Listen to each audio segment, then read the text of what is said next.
Nous voici devant cette vision panoramique du jardin des Oliviers à Jérusalem, où Jésus endura le mystère de son agonie. En ce 350e anniversaire des apparitions du Sacré-Cœur de Jésus, je viens proposer ici un atelier de réflexion biblique sur ce terme et ce mystère dans les Saintes Écritures. La langue hébraïque, la langue de l'Ancien Testament, on le sait, est une langue concrète et pas abstraite. Le mot cœur sert à désigner l'intériorité de l'homme, sa personnalité profonde, sa conscience, son intelligence et sa volonté, sa vie intérieure, source de ses pensées, de ses choix, de son engagement personnel. C'est le lieu le plus intime, personnel et intérieur de l'homme, le lieu qui a été créé à l'image et à la ressemblance de Dieu, ce sanctuaire intérieur secret, créé à l'image et à la ressemblance de Dieu et qui aspire à cette communion avec son Créateur. La première occurrence, c'est-à-dire le premier emploi de ce terme dans toute la Bible, est très riche de signification. Il s'agit du chapitre 6 du livre de la Genèse, où se trouve racontée la fameuse histoire du déluge, de Noé et de son arche. À partir du verset 5.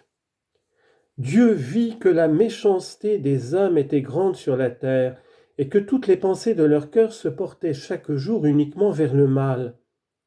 Le Seigneur se repentit d'avoir fait l'homme sur la terre, et il fut affligé en son cœur.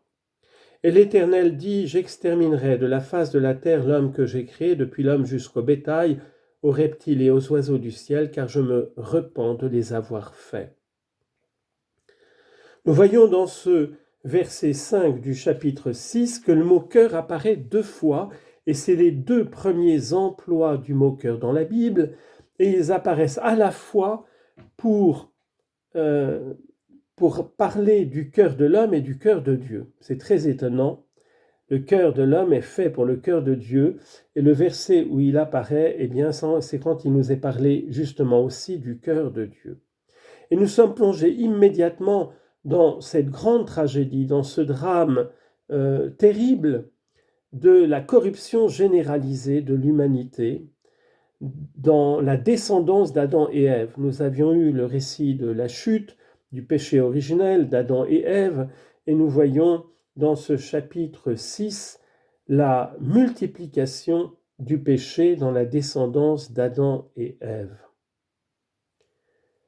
Dieu vit que la méchanceté, la perversion des hommes était grande, que toutes les pensées de leur cœur se portaient chaque jour uniquement vers le mal. Et le Seigneur se repentit. Il y a une tristesse, une douleur intérieure dans le mystère de Dieu. Il a créé l'homme pour le bien, il l'a créé pour la vérité, et il voit que l'humanité se détourne de son plan créateur pour se laisser corrompre par Lucifer, par le prince du mensonge, par l'homicide, celui qui est la source de toute infidélité, de toute corruption, de tout péché, de toute violence dans l'humanité. Nous sommes donc en présence de 2 mystères, le mystère du cœur de l'homme et le mystère du cœur de Dieu. Le mystère du cœur de Dieu, c'est le mystère de son amour infini, de sa vérité infinie, de sa lumière, de sa bonté, de sa miséricorde infinie.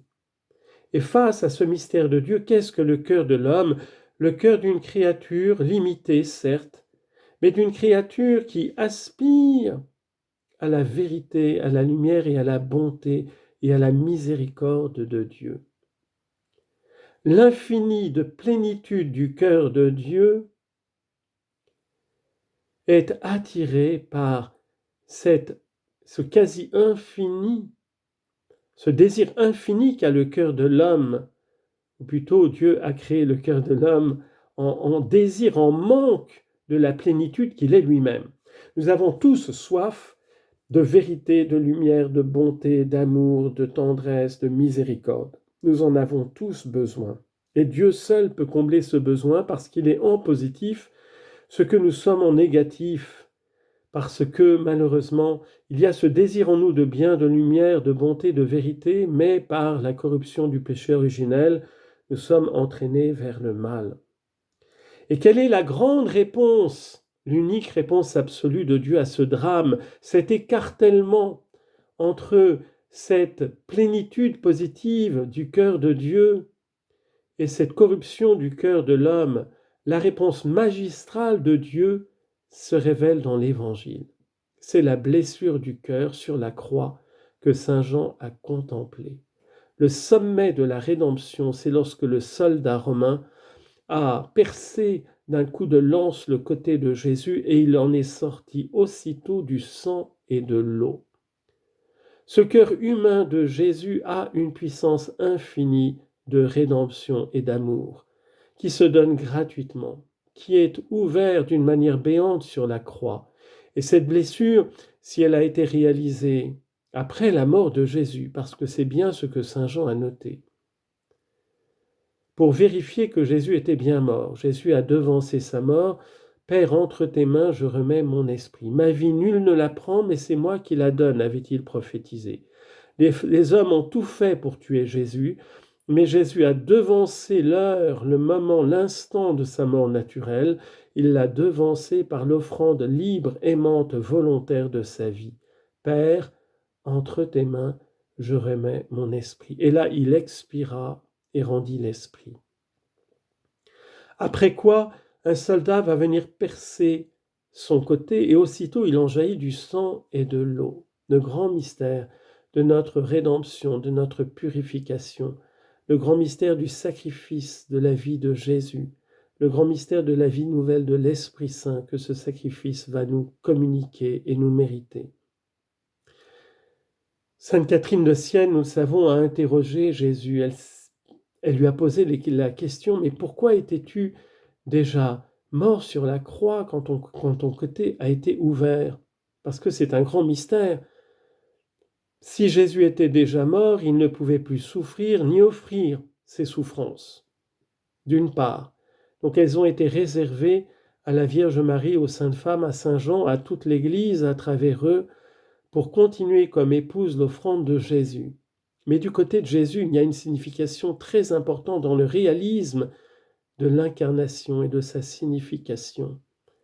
Jésus a fait remarquer à Sainte Catherine de Sienne, par la sagesse du Père éternel, que si le Père éternel en a voulu ainsi, c'est tout simplement parce que toute blessure sur un corps vivant tend immédiatement à se refermer. C'est la loi du vivant. Il y a un processus extraordinaire de coagulation qui va faire que dès qu'une blessure est faite sur le corps, ça saigne, mais aussitôt, le corps fait tout pour refermer la blessure.